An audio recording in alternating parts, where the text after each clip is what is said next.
Tonight, we debate Chip Roy and Thomas Massie, freedom versus security. Topic, TikTok.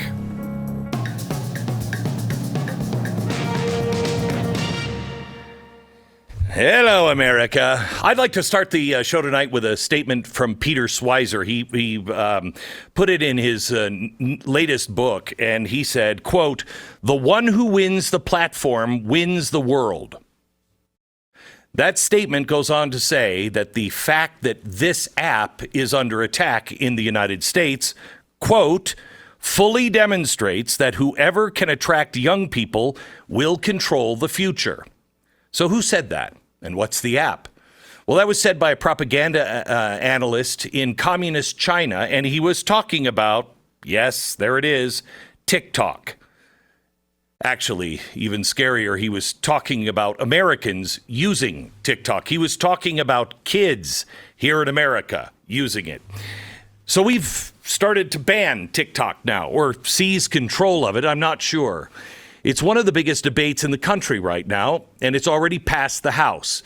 But this issue has divided conservatives in a way I haven't seen in a while. In fact, I go 49-51 back and forth all the time. This is really why I'm doing this show. We did some homework, but I'd like to hear from two people I really respect on security and freedom, Thomas Massie and Chip Roy. They are both passionate and divided. So I thought I'd get my two friends together and we could talk it out and see if we can come up with the right answer. I don't know, but that's what we're going to try to do tonight. Some want us to seize or ban TikTok altogether. The other side is saying, are you kidding me? Slam on the brakes. This is just the Patriot Act 2.0. Both sides of the issue I feel passionately about. I feel like we're being presented with one of the biggest lose-lose situations ever, but what's new in today's America? I'll get into the details of the bill later. It sailed through the House unanimously. The vote was 352 to 65. That's as close as unanimous as you can possibly get in today's America. Even Joe Biden is on board. He's just waiting for it to go through through the Senate so he can quickly sign it into law. I'm sorry, but in this day and age, anything that has the federal government unified in this way and excited makes me very nervous. But can we afford to do nothing? Well, I showed you the quote from the Chinese propaganda expert. It's clear what China sees as TikTok's main value to them. But here's another quote from the Peter Schweizer book, his latest book on China. It's an Australian expert who is an expert on artificial intelligence. Are you ready?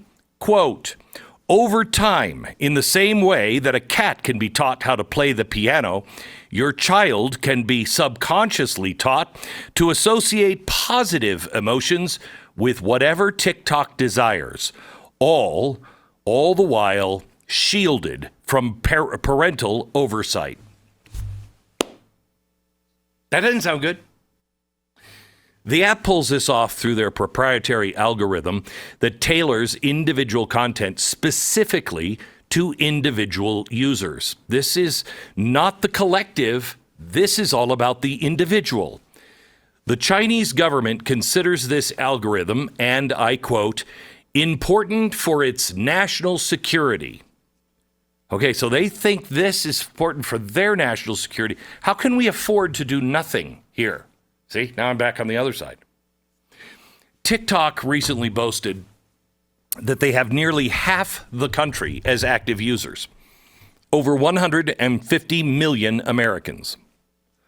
I will tell you, even in my own home, I can't get my kids to stop. I tell them, they're, only one is turning 18 next month. The rest of them are, past the age of consent, so it's up to them. They don't listen to Dad. Dad. 18% of those users are kids aged 12 to 17. Kids under 12 aren't supposed to be on social media, but Dad. A recent study found 38% of kids 8 to 12 are now using apps like TikTok. And to requote that Chinese official, whoever controls this app and these age groups wins the world. That is how China sees all of this. By the way, TikTok is such a powerful tool on young minds. The Chinese don't even allow it to circulate in the mainland. They won't let their own people see TikTok. When a kid in China opens up TikTok, this is what they see. In their version of TikTok, if you're under 14 years old, they show you science experiments you can do at home, museum exhibits, patriotism videos, and educational videos. And they also limit it to only 40 minutes per day. Education, science, patriotism, and usage is limited. Meanwhile, this is what our kids see. In the lead up to the 2020 election, videos on TikTok included how to sabotage railroad tracks, methods to interfere with the National Guard, how to access the White House via tunnels. The average American, including kids, spends 82 minutes a day on TikTok. Over an hour, almost an hour and a half every day, getting manipulated by a foreign algorithm that China considers important for its national security. How can we stand around with our hands in the pockets and do nothing? I'm going to read through the recent bill that passed the House after the break. It essentially mandates that the Chinese company that owns TikTok, ByteDance, which you might recognize from your movie theater, they have to sell it to an approved company or be banned in the United States. So to combat this, TikTok has embarked on a multi-year battle to convince Americans that they have no association with China. Documents leaked from TikTok 2 years ago, what they called TikTok master messaging, specifically ordered their employees to downplay the Chinese association. They've woven their corporate structure in a way that would, make Ukrainian oligarch officials really jealous. Listen to this. It's actually hilarious if it wasn't so sad. The app is owned by TikTok LLC. You know where it's incorporated? Delaware. But it's based in Culver City, California. Wait, it gets better. The LLC is controlled by TikTok Limited, but that one is registered in the Cayman Islands, but based in Shanghai. That firm is the firm that is owned by ByteDance Limited, also incorporated in the Cayman Islands, but based in Beijing. The only thing that now is missing, is the money laundering banks of Cyprus, Panama, and somehow or another a connection with Hunter Biden. The Biden crime family cinematic universe would start converging if they could make it happen without you knowing. It doesn't matter how it's spun. TikTok is Chinese Communist Party, period. The danger is clear. Testimony from a former ByteDance executive stated that the Chinese Communist Party maintain access to American user data. Leaked audio from 80 internal TikTok meetings revealed that American user data was being accessed from inside mainland China. None of this is a secret to the governments all over the world. None of it. The U.S. Senate passed a bill 2 years ago banning TikTok on government devices. Okay. Similar laws have been passed in Australia, Estonia, the UK, France, the Netherlands, Norway, Canada, on and on. But us? The threat here is real. We cannot afford to do nothing. That's very, very clear. But should the government be regulating us, or should we just have control of ourselves? If we can't control ourselves, if we're not a governor on our own lives, then this system of government is wholly inaccurate for us. Apps like TikTok could be a clear and present danger to our kids and our country. I believe it is. Congress and Joe Biden appear to agree with that. But I think Congress and Joe Biden, a lot of the times, are a clear and present danger to the Democratic Republic of the United States of America. Their solution, is it a clear and present danger? Or is this something we give up and it's no big deal for security? Or is it a Trojan horse? Or is it, I don't know. We'll go from there next.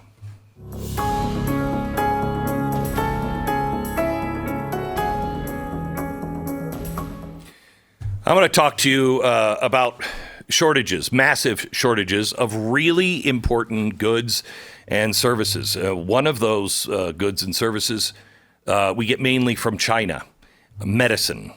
When an emergency situation arises and someone in your family needs a medication that the pharmacy just doesn't have, what do you do? What do you do? I'm here at the ranch. I'm up in the mountains, and it's a long drive to the hospital, let alone to the pharmacy. And we have, because of Jace, the Jace case, Jace Medical came up with this thing, and we've taken it on vacation.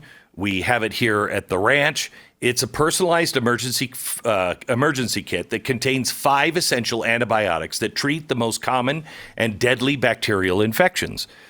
Jace is also now working continuously to expand their medication offerings because I'd like to have, ivermectin. I've got a sick horse. But also I'd like to have, my blood pressure medicine. My daughters, I have 2 daughters that have epilepsy. They need medicine. What if there is a shortage of that medicine? Can I have some of that here in my house so I don't have to worry about it? Yes. JaceMedical.com. Go there today. Enter the promo code Beck at checkout. Get a discount on your order. Promo code Beck, JASE Medical.com. All right. I told you earlier the TikTok issue is dividing conservatives, but I don't think any of us disagree that TikTok is a threat. What we disagree about is what do we do about it? That's the real question here. So, what do we do about it? Mark Levin tweeted earlier this week that he said, stop the BS, and that TikTok is a massive communist Chinese operation spying on us and gathering data on us. He's right. He is absolutely right. He also called out how Americans are getting rich off the lobbyists buying off politicians. Again, absolutely right. We have to do something. I hate that. So what's the answer? Is this new bill, is this the answer? I don't think so. Congressman Massie, who you're going to see here in a minute, he's going to debate this with Chip Roy, he called the bill a Trojan horse that would give the president and federal government more power that could be weaponized against the American people. Does that sound crazy? No. This is the Protecting Americans from Foreign Adversary Controlled Applications Act. That's what just passed overwhelmingly in the House. It's now in the Senate. Okay, what is it? Well, you can read all of it. I have it up at glennbeck.com right now for you to read, but I want you to take a look specifically at Section 2 under Foreign Adversary Controlled Application. This gets a little shady. It lays out that they're not just talking about TikTok apps on phones. It also includes websites. So the title of the bill is already BS. They wouldn't just have the power to target mobile phone apps. Individual websites could also be seized. But as supporters of the bill point out, just foreign adversary apps and websites. Okay, wait, but what's foreign adversary? And does it specify foreign adversary controlled all throughout the bill? Okay, but it's still a little vague. Under that same section, the bill describes what companies could be included in a potential seizure by the government. They say this, the text describes these entities as covered company, and they could be seized if they are foreign controlled by a foreign adversary, and it is determined by the president to present a threat to national security of the United States. So what's to stop the government if they declare Twitter is pumping out misinformation from the Russians? They're controlled by the Russians. Seize it. Hey, didn't you hear people say that about Tucker Carlson recently?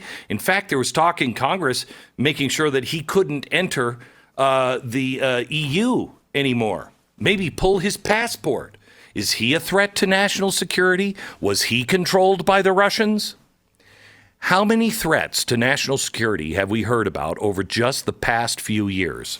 Well, they're a national security risk because they're election deniers. They're a vaccine denier. They're a Christian nationalist. They're climate deniers.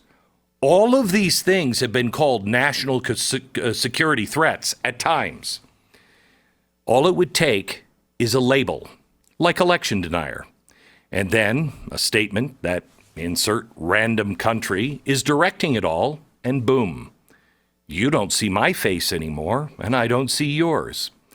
If anyone thinks there's nothing shady going on here, look at this particular part under exclusion. Quote, the term covered company does not include an entity that operates as a website, desktop application, mobile application, or augmented or immersive technology application whose primary purpose is to allow users to post product reviews, business reviews, or travel information and reviews. Wait, so in other words, if the hostile application or website posts product reviews, then it's just fine? What the hell is that? It's hostile, but it's giving you travel advice. What? Is the foreign adversary using this in some way against the United States? Well, yeah, but that site is okay? Well, yeah. Why? They don't specify. Want to know why the heck this made it into the bill? Well, for some it might seem fairly obvious. Someone either in the committee or elsewhere in the House was lobbied to put that in there. Someone was worried that their business that they're invested in was about to get rolled up. You got to make money. Someone's retirement is at stake. Wait, is this not just about foreign adversaries and national security? Is this not just about TikTok and ByteDance? Because that's kind of how it appears. And if there are ulterior motives, in just what I showed you, obviously there is, who's to say this entire thing isn't one just big con? If that's true, it really shouldn't be all that surprising, right? The federal government has a long history of this, going back to 1798. The Alien and Sedition Act. It destroyed the First Amendment by taking away the right of the citizen to criticize the government. When Jefferson was elected, he allowed the act to expire and pardoned everyone convicted under it. During the Civil War, in the name of national security, same thing happened. President Lincoln's administration restricted constitutional liberties and arrested reporters and editors without due process, in some cases just for having a difference of opinion. Under Woodrow Wilson, I hate this guy, the government passed the Espionage Act of 1917 and the Sedition Act of 1918. Essentially, these new laws allowed Wilson to criminalize First Amendment protected free speech. That's the road we're on again. The Sedition Act was repealed in 1920. The Espionage Act really remains intact to this day. It was used to indict Julian Assange and justify the raid on Donald Trump's home. Oh. Our country's history is full of this garbage. During the Cold War, the government used this against the Reds, the McCarran Internal Security Act that happened in 1950. It required American citizens to register and be put on lists. It stayed in effect until the 1990s. And now we have the Patriot Act. No commentary needed on this one. So this new act, supposedly all written for TikTok. Is it more of the same? I'm really tired of sneaky bills. I'm really tired of people who don't take their oath seriously to protect and defend the Constitution. That's what we sent them there for. It's all national security, national security, national security. And that's when you just put the Constitution into the shredder. I'm not entirely sure that that's what this bill is. But I'm not saying that either. There's a lot of smoke here. TikTok needs to be addressed. How that happens needs to be discussed very carefully. Back in a minute.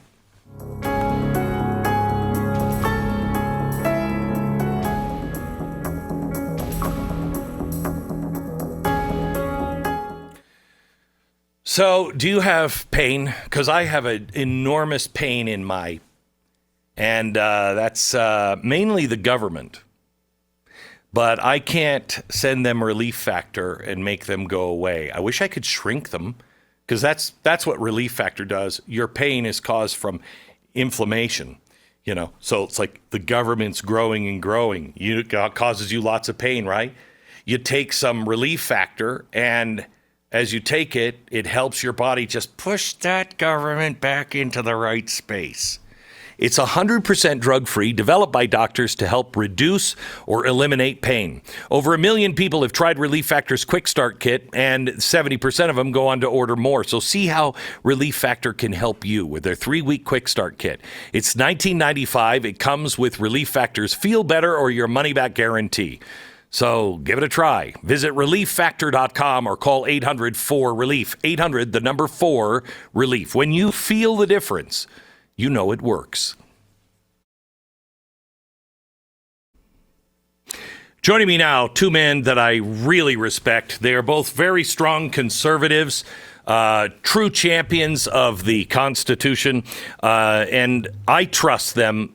And one of the reasons I trust them is because both parties hate these guys. So I know they're safe.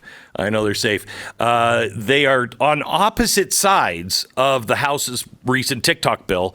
That's why I wanted to talk to both of them and have an intelligent, decent conversation with two men that have the street cred and are big thinkers and disagree.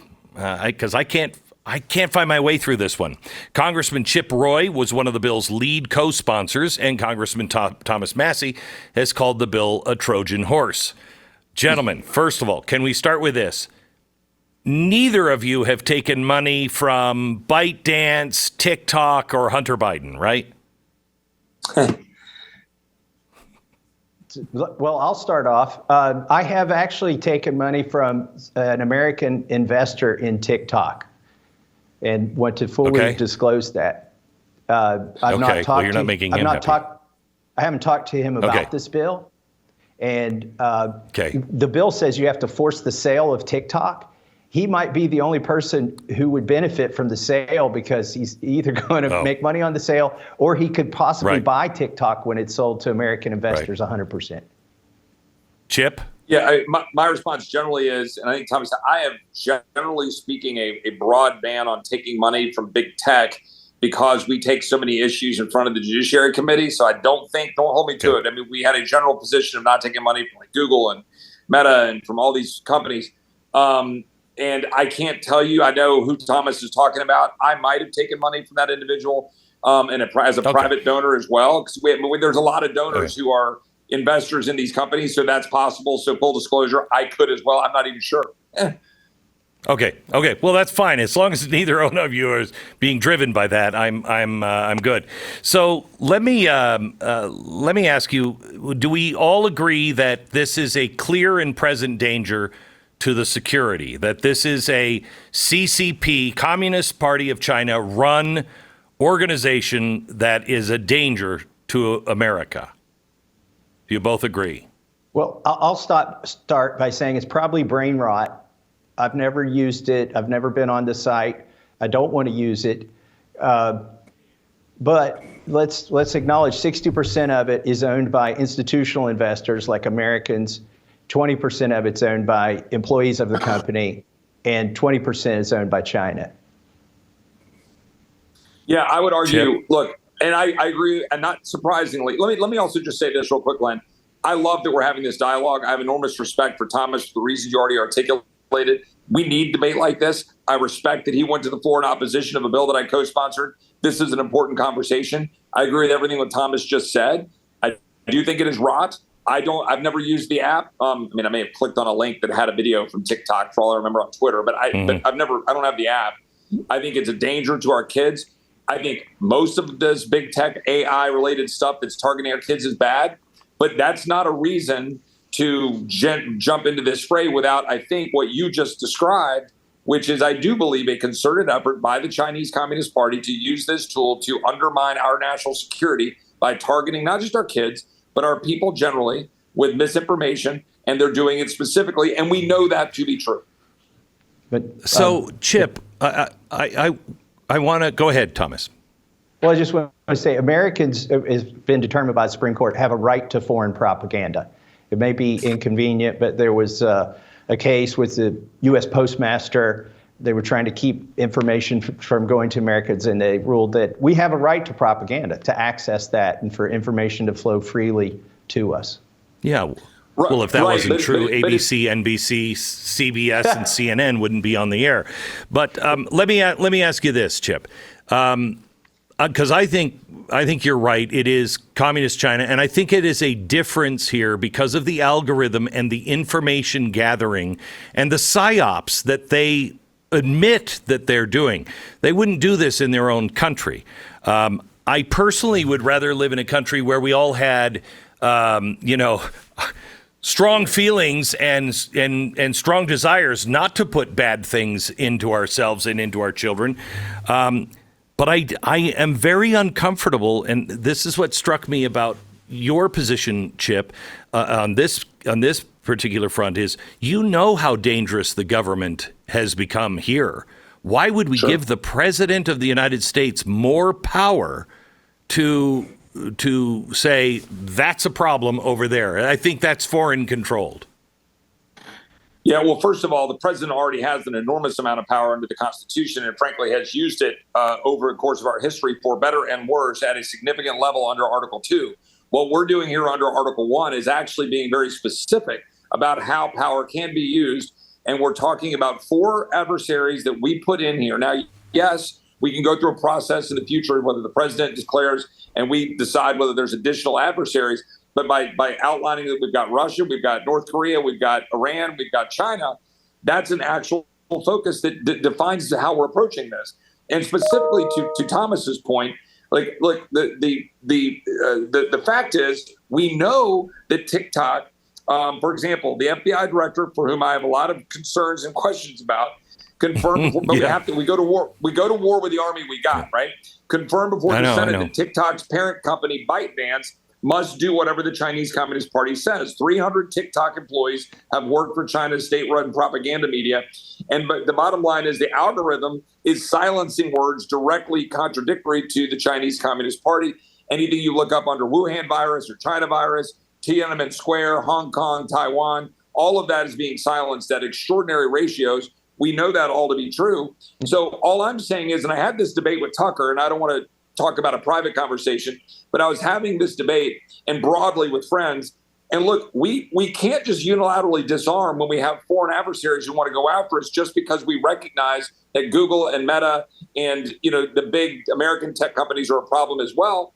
We can be very specific. I believe this bill in 12 pages is targeted specifically at these foreign adversaries' ownership and control, and the data being collected on you and all of our people going back to the Chi-Coms. If I may, Thomas. Glenn? Okay. I've been here long enough to remember a bill called CISA, which set up the cyber information infrastructure sharing, whatever, between private industry and government. And I spoke against that in 2014 and in 2013, and then they snuck it through in 2017, in 2018. 2 of the sponsors of that bill are sponsors of this TikTok ban bill. And I said at the time, 10 years ago, that this will be used against Americans. Well, guess what? We had a Supreme Court case here this week where CISA is at the very center of it. In fact, the litigants in it say that CISA is the nerve center now for all of the spying that's done on Americans. So there's a case 10 years ago. We gave the government an inch. It was in the name of national security. And here you go. It's been weaponized against Americans. I would also say this bill doesn't need to be 12 or 13 pages long if it was merely going to target TikTok. I'm concerned about the discretion it gives to the president. It's another set of boards that Hunter Biden can get on to make sure that the big guy doesn't put them on this list. And there's three things that could trigger getting on this list. Either your company is in one of those foreign adversary countries, or your company is owned 20% or more by one of those countries, or number three, the one that scares me, is the president gets to say, you're under control of a foreign adversary country. And just this week, Dan Goldman and Jamie Raskin sent the chairman of the Oversight Committee a letter saying, we're concerned that X is allowing foreign terrorists and foreign adversaries to use the platform. Yeah, see, I'd like you to address that, Chip, because that's one of my concerns. When Tucker Carlson went over to Russia, I heard a lot of people say he was, an influence campaign from Russia. He's in Putin's pocket. There is an awful lot of space for the president's discretion to declare somebody an agent of a foreign entity. Yes, and back to real quick on the CISA point, and Thomas is right, and that's before us, and I would have agreed with Thomas then and agree now that that's problematic in terms of the way that was constructed. In this case, I believe that this is specifically targeted enough with respect to how we're defining, for example, the 4 foreign adversaries that's in the text of the bill. I grant that provision C, I think it is, I don't have to pull it, I think I have it here somewhere, but that provision C, that is specific to a person, whatever it is, subject to the direction of a foreign person or entity, that then allows the president to be able to go down that road. But you have to make a specific declaration to Congress that it is a national security threat. And that, to me, carries a certain legal threshold. And there was a memo put out by Cooper and Kirk, which is a very, very, very conservative appellate shop, walking through a lot of the analyses here with separation of powers, with respect to the First Amendment, with respect to Bill of Attainder, which we can get to in a minute. And in going through that, I believe that we've constructed it well. But I would say this, to the extent that there's a concern about the way that one provision is drafted in C, if the Senate thinks we can tighten that a little bit, great. We could ping pong it back and try to find a way to make sure that provision C that Thomas raised could be maybe tighter defined, so that Congress has to come in and agree that there's that person is under particular control. If that would improve the bill to make it tighter, I'm all on board. But I still think it's good as it's drafted. So my fear here is I'm just so skittish on giving the government any more power on anything. I've seen bills go back in to be redrafted, and they usually get worse. I think this is the bill that was voted on. I think the example of what is it, any website whose purpose is to post product reviews, business reviews, or travel information. Where did that come from? That's my question. And by the way, I have tremendous respect for Chip Roy. And he's in the unenviable position of defending legislation. I know. Almost all legislation is crap, especially when you get more than 10 people writing it. But that provision, Chip, please don't take. Hang on just a second. Please don't take what we're saying as I asked for you to come on, not so I could rake you over the coals, because I respect you so much. Okay, go ahead. We're good, Thomas. Go ahead. Like, we're all friends here. We're all fighting for liberty. I'm just fire away.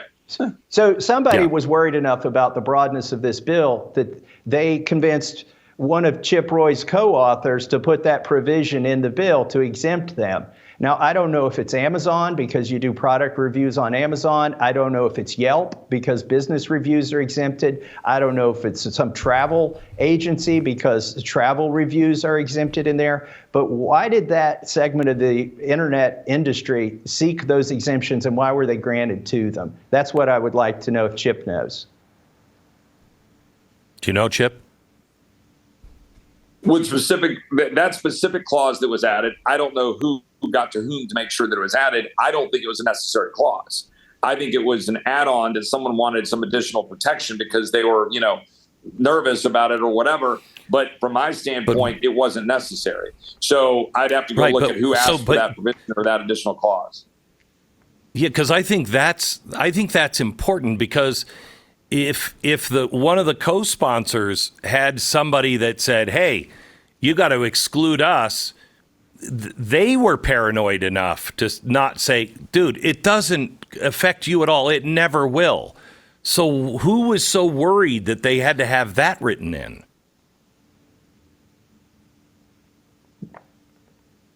Can you find out for us, Chip? Well, I'm sorry. The delay. I thought Thomas was going. Sorry. Well, I'll just go and say, I don't know if Chip has the answer to that. He probably doesn't. No. But I would want the answer to that before I voted for it. One of the ways you get around these problems, and Chip's familiar with this, is you put sunset provisions in bills. We still have the 1934 Communications Act that was written when telegraphs were the primary mode of communication. It's affecting television broadcasts and now the internet. And, let me contrast that with FISA, which has an expiration date in it. And that is the only reason we have an ability to amend it right now, is because it's got an expiration date. Frankly, Section 230 should have had an expiration date. And that causes the people that are covered by that act to not abuse it, because they know it's got to get reviewed again. So, Thomas, let me ask you, because you are just as strong as Chip and I on the social media and the problems that are coming our way from these giants like Google.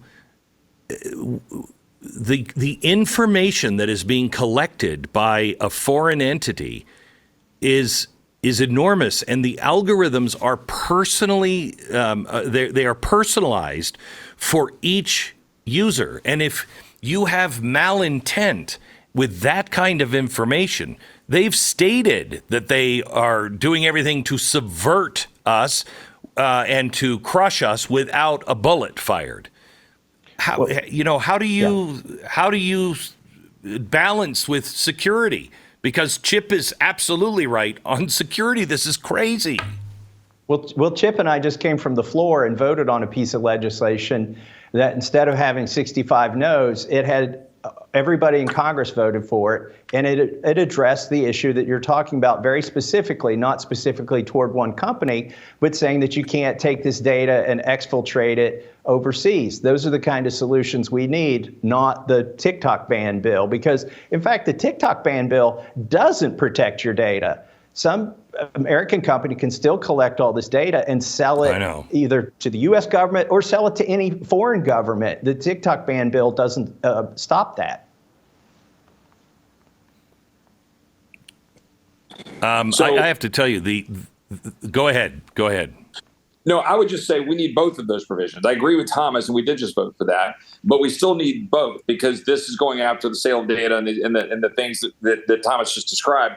And we can do more. Warren Davidson has provisions. We need to deal with stuff with respect to American data, and we ought to be fighting with respect to FISA. And I hope that Mike Johnson will put the actual FISA bill, the judiciary product that has warrant protections and all of those things. We need to move all of that. In this case, I'm sympathetic to Thomas's argument, and again, particularly the clause, and he tweeted that out last week, and it caught my attention about the additional protections. I don't think were necessary, because it's just saying, okay, well, of course it doesn't apply to Yelp and these other companies. His antenna is up appropriately. He's like, well, do you think why do you think that was included then? Right? I mean, that's a reasonable question for Thomas to be asking. But from my standpoint, it wasn't necessary, because the way adversary is defined, to the extent that there's any question about it, it is about whether the president would then abuse that authority, and then in the definition of saying there's a national security threat. And to me, that's when Congress has to step in at some point here. Right? When you're heading into World War II, you have to make decisions about national security. I don't like that you're saying no sugar, or, you can't have tires, or you got to make certain sacrifices and and then obviously go back to the Civil War time period in Lincoln. Sometimes you have to act. Are we at that level right now with China?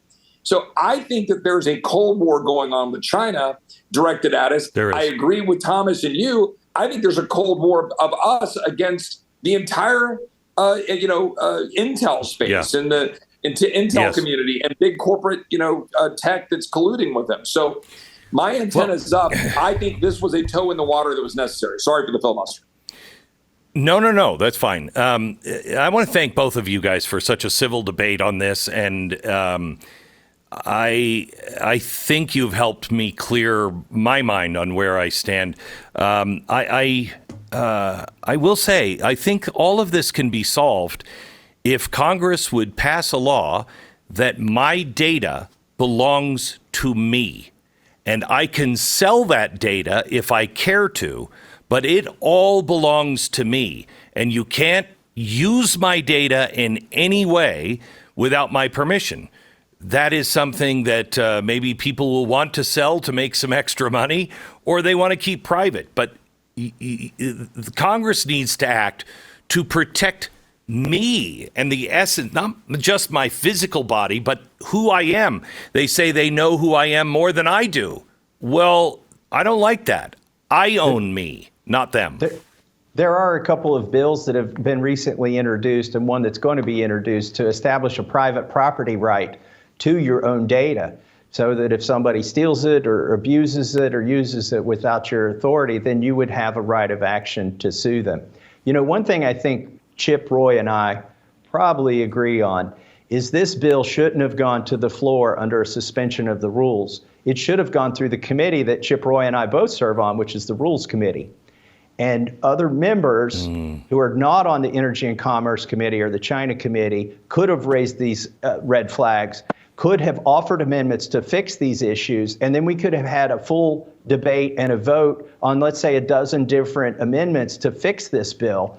But the bill's primary sponsors, not Chip Roy, but they just wanted to rush this through. And I think these are the kind of questions you get if you don't follow this process that Chip Roy and I have been trying to defend here in the House.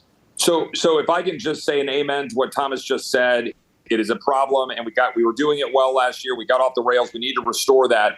So I would have supported taking that through the Rules Committee. I did not like taking on a suspension, and I said so at the time. We did it under suspension. Okay, it's fine. I obviously support the bill. I was already a co-sponsor. But I want to get back to two quick things. One is, on the, there's been a lot of First Amendment concerns raised about it because this is conduct and not content. And I've got a lot of conservative lawyers I've talked to about this. I'm not concerned about it. Same thing with the Bill of Attainder because it's prospective, not retrospective, and it doesn't have punishment. That's an important prong if you go look at the Supreme Court analyses. Final point on the control. And I was just pulling up my notes on this because it's all legal stuff. Even where someone does something involving the control, even where someone argues that, in fact, it establishes that someone is actively working to advance the goals and objectives of a foreign adversary nation, the Supreme Court, has been clear that that is not enough to establish the requisite direction or control. Those words mean, the courts have said, that you must have a relationship with the foreign adversary in which you are actually obliged to follow the foreign adversary's instructions. In other words, there's a lot of jurisprudence on this because we use that stuff all the time when we have to deal with our foreign adversaries. It's a sticky business. I think this was worth it to go down the road to push back on the Chi-Coms. That's where Thomas and I just disagree. Gentlemen, thank you. I appreciate it. Now go back to work. Enough playtime with me. God bless you. You know, I don't get enough time with Chip Roy. Literally, I spend probably 20 hours a week with Chip Roy. We're on two different committees together. When we're not in committee, we're conspiring together. Yeah, good. Thanks, guys. Good. The good kind of conspiring. Thank you, guys. Yes. God bless. Thank you. Back with a final thought in a minute. So, let me tell you where I am at the end of this hour. I'm just a little further than where I was, but I think I'm now locked into a side. And that's because we are at war. We are a nation at war. We're at war with other countries. We're at war with China and the Communist Party, absolutely. We are fighting a proxy war, which could very well become a hot war with Russia and could become a world war, the way things are stacking up. But we're also at war with big tech. We're at war with communism and fascism in our own country, being taught to our children in our own schools. We're at war with our own intelligence community and Justice Department. And it's not just our Justice Department and Intel. It's the Five Eyes all over the world. We are at war with the corporate oligarchs, the politicians, and the elites all over the world, from the UN to the WEF to, hell, I don't even know. Is it Chamber of Commerce any good anymore? But most important, we are at war with ourselves. We don't know who we are anymore. We're losing our country because we lost our values. And when you lose your values, you lose history because it has no meaning anymore. What were you really fighting for? And is that worth it? And because we lost our values, we lost our history. You lose your history, you lose your traditions. You lose your traditions, you lose your family. And in the end, you lose yourself. I honestly think that's where we are. We're damn close to that, if not already past it. You're not going to repair this country by giving more power to a government that only seeks more power. You've got to empower the people. Somehow or another, we need to, as people, care what is happening to our children. And I say this with the understanding of what I told you at the beginning. Even my own family rolls their eyes at me. I know.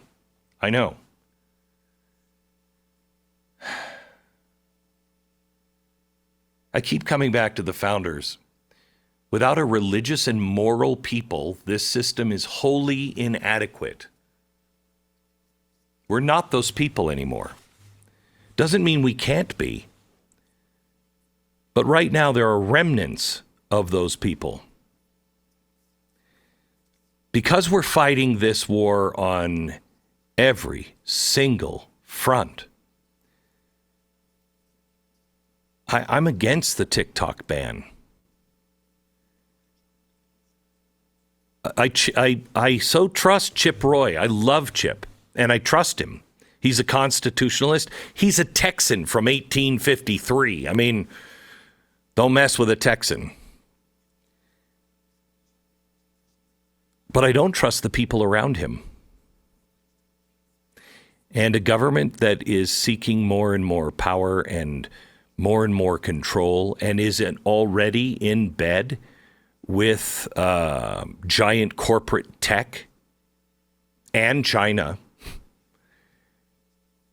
and a government that doesn't seem to care about its people over oligarchs and, the rich, the corporations, the lawyers. I can't give any more power. I won't give any more power to a president that doesn't defend the Constitution at all costs.